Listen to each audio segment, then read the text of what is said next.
Você está com dificuldade de desmamar o seu filho e não sabe por onde começar? Hoje eu vou contar o meu relato de desmame gentil.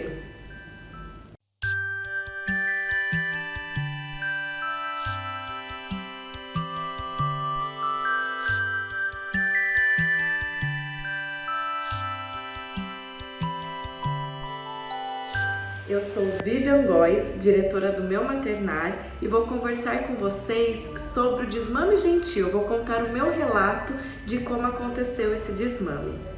Eu sempre tive o sonho de amamentar meu filho. Mais do que um parto normal, eu queria amamentá-lo, queria nutrir ele.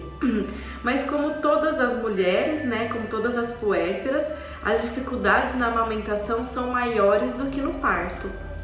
Então eu tive muitas dificuldades aí nesse processo de amamentação no primeiro mês. Eu tive fissura mamária, dificuldade na pega, meu bebê era muito dorminhoco, então ele pegava e já dormia.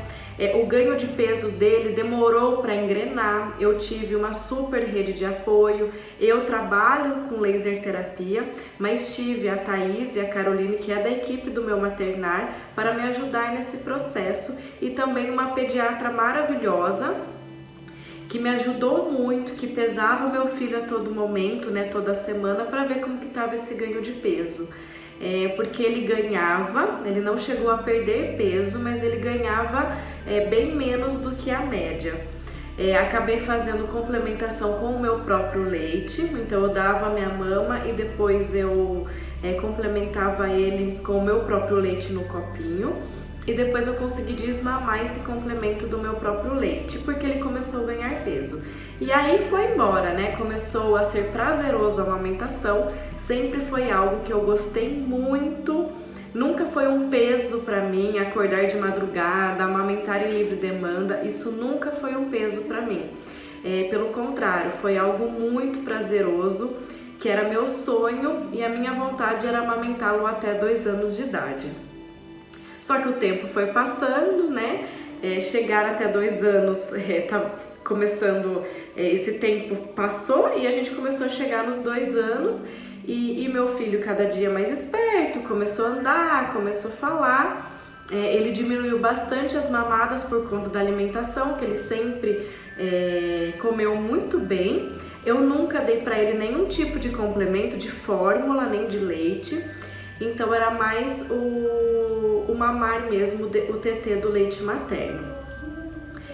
Foi chegando um ponto que eu comecei a sentir que já estava na hora, principalmente que eu sou da linha winnicottiana, não sei se vocês conhecem, então vocês podem pesquisar, da psicanálise, que fala que de 0 a 2 anos o bebê ele tem uma fusão muito grande com essa mãe. E após os 2 anos a gente precisa dar essa autonomia, dar essa independência e a criança perceber que ela é um ser e a mamãe é outro ser. Então isso é algo que eu sempre estudei, sempre conversei muito com psicólogas sobre o assunto. Então para mim eu ia amamentá-lo até mais ou menos 2 anos ou até 2 anos e pouquinho, e foi o que aconteceu. Chegou num ponto, mais ou menos quando ele tinha 1 ano e 11 meses, eu cheguei pro meu marido e falei que eu estava decidida, que eu ia começar a realizar o desmame gentil, que eu queria que fosse uma forma bem tranquila, sem sofrimento nem para mim nem para ele, mas que eu precisaria estar segura para esse momento. Porque além de ter o apego do filho com você, você tem aquele apego daquele momento. A gente acha na nossa cabeça que não vai existir outro tipo de amor ali, que só tem aquele momento de mãe e filho, que aquele amor é único, mas a gente tem diversas formas de demonstrar o amor e da criança também perceber que pode ficar com a mãe de outras formas. Então nesse dia que eu decidi, eu chorei muito com meu marido. A hora que eu começava a falar de desmame, que eu estava sentindo dentro de mim, isso ele tinha 1 ano e 11 meses, a hora que eu começava a falar eu já tinha aquela vontade de chorar. E a partir do momento que a gente consegue falar sem vir aquela angústia, é quando a gente já está pronta. Então eu chorei bastante naquele dia, desabei, porque era algo que eu tinha muito prazer. E um outro ponto que pegou muito para mim Foi porque meu filho, eu com meu marido, a gente escolheu ter um filho só. Então assim, esse momento de amamentação ia ser com o Leozinho e só com ele. Então isso pra mim também foi um pouco doloroso. Mas eu chorei bastante, desabei, né? Chorei, pensei muito, refleti muito. Percebia que pra ele não tava mais sendo a nutrição do leite, mas sim o aconchego. Ele já tava um moço, né?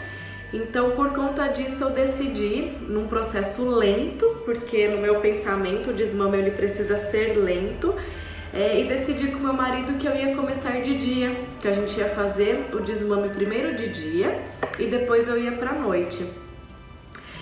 O meu filho, ele tava mamando a hora que acorda, na hora do almoço e a hora que ele voltava para ir da escola, umas 5 horas, e depois na hora de dormir. Ele dava intervalos grandes, mas ele pedia nesses intervalos que eu falei aqui para vocês. E eu falei, vou começar a tirar o de manhã e da hora do almoço, depois eu tiro da escola e o noturno. E como que eu ia fazer isso? Para ser de uma forma tranquila. Como que eu ia falar não para o meu filho de algo que eu tenho? Eu acho que isso é muito desafiador. A gente falar para o filho que a gente não tem algo que a gente sabe que tem. E causar uma frustração na criança e também uma decepção para a criança, porque ela tá esperando aquele tetê e você vai ter que falar agora, não, né, filhão, agora não é hora de tetê, agora não tem o tetê, agora é só de noite, né? Então acho que isso que a mamãe precisa aprender e estar firme com ela mesma para causar essa decepção e essa frustração na criança, que é importante também para ela, tá? Nós temos muitas frustrações aí na nossa vida. Então a criança, de uma forma mais gentil, a gente tem que ir devagarzinho mostrando que também existiu o que não tá na hora, né? E aí tirei aí do processo da livre demanda que eu fiz durante muito tempo. E nisso eu inventei uma música, né?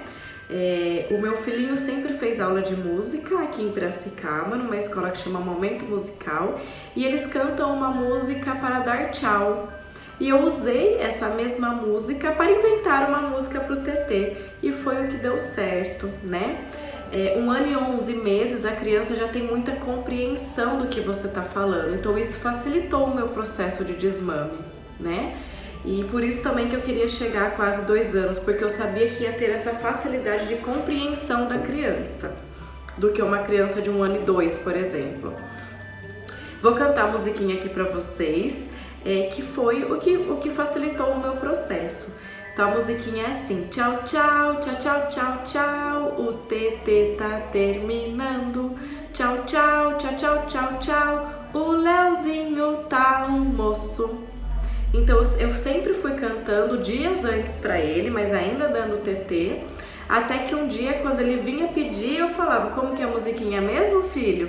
E ele começou a cantar junto comigo e parar de pedir naqueles momentos. Ele pedia apenas de manhã, hora do almoço e depois da escola. E aí ele começou a parar de pedir, porque todas as vezes eu cantava a musiquinha do tchau, tchau.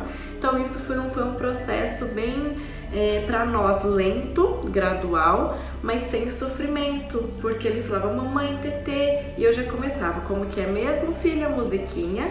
O tetê tá terminando, o Leozinho não tá almoço? Ó como o Léo tá grandão.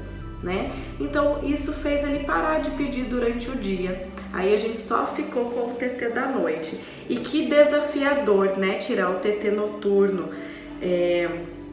Porque a hora que a gente vai dormir, ele tinha aquele aconchego que às vezes ele nem mamava tanto, mas o fato só de estar ali acalmava ele e fazia dormir.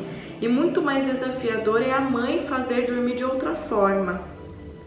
Eu não queria dar leite para ele como substituição do tetê, eu não queria fazer isso, então por conta disso foi um pouco mais desafiador para mim. Eu queria achar outras formas dele dormir, então a parte do noturno foi um pouco mais difícil. Eu cantava música para ele, eu parei de dar o tetê do dia, fiquei 1 mês sem o tetê do dia, eu só fui começar a cortar o tetê da noite depois de 1 mês que ele acostumou a ficar sem o TT do dia. Então foi um processo bem lento, praticamente desmamei ele com 2 anos e 1 mês, tá? Só para vocês entenderem aí o processo. Comecei com 1 ano e 11 meses, bem lento, conversando com ele. E aí, para tirar o da noite, eu fui cantando a musiquinha e pegava os bichinhos dele, os animais, super-homens que ele gostava, e comecei a falar: olha, a girafa, ela não mama para dormir, não toma TT. O elefante não toma TT na mamãe dele para dormir. Ele fica no colo, ele deita com a mamãe, mas ele não toma mais TT. Então eu fui conversando dessa forma no processo de noite para ir tirando o TT, para que ele pudesse ficar abraçadinho comigo, mas sem precisar mamar. Aí ele tem, né, um bichinho que é tipo um travesseirinho que eu dei o nome de Amigão Dorminhoco desde quando ele nasceu. E ele nunca ligou muito pro Amigão.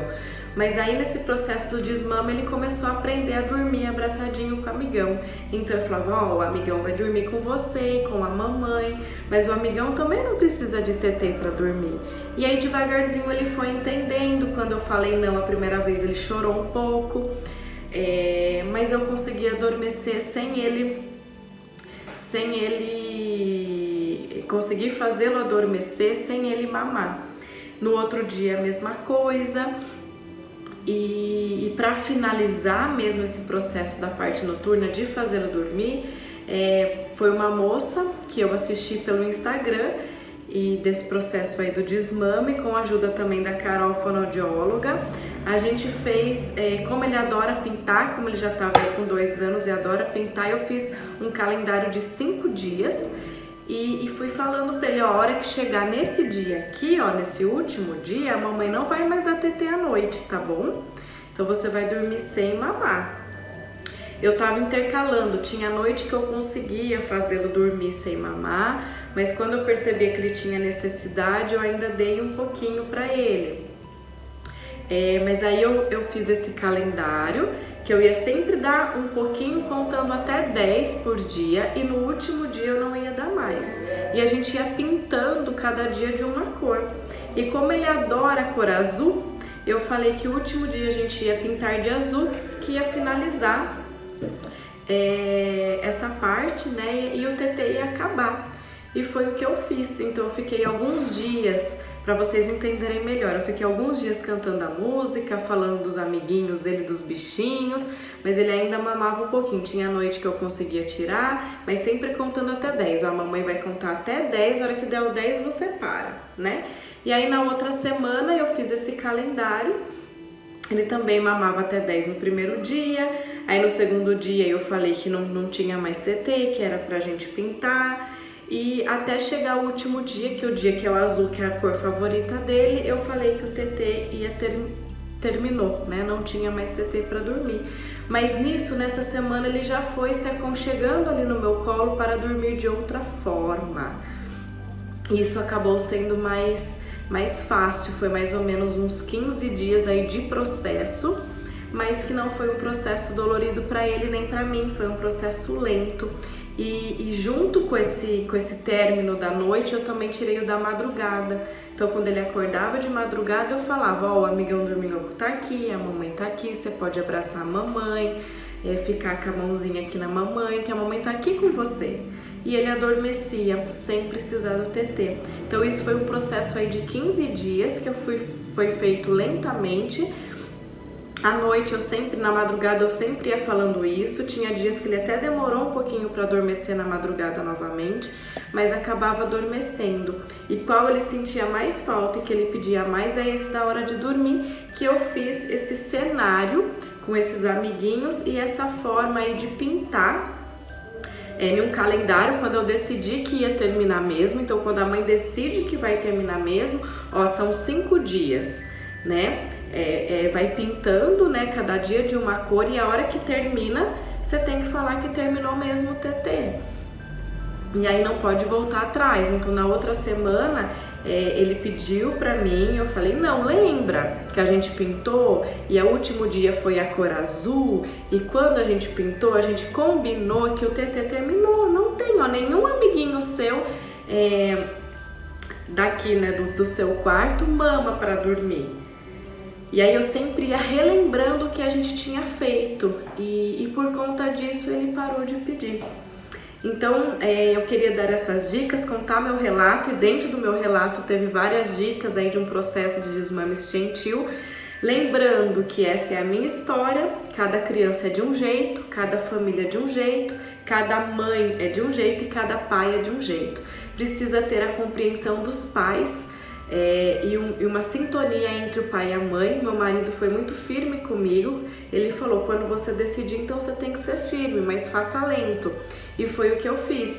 Então quando ele me ajudava ali no processo de contar as historinhas, falando que não tem, que estava terminando o TT, então ele sempre me ajudou nesse processo. Então isso é muito importante para ter um desmame com sucesso. Sempre ter um ambiente favorável, saudável em casa, porque se o marido que a esposa não estão bem, esse processo vai desandar. Se a criança às vezes está um pouco doente ou ela não está bem emocionalmente, esse processo também vai desandar.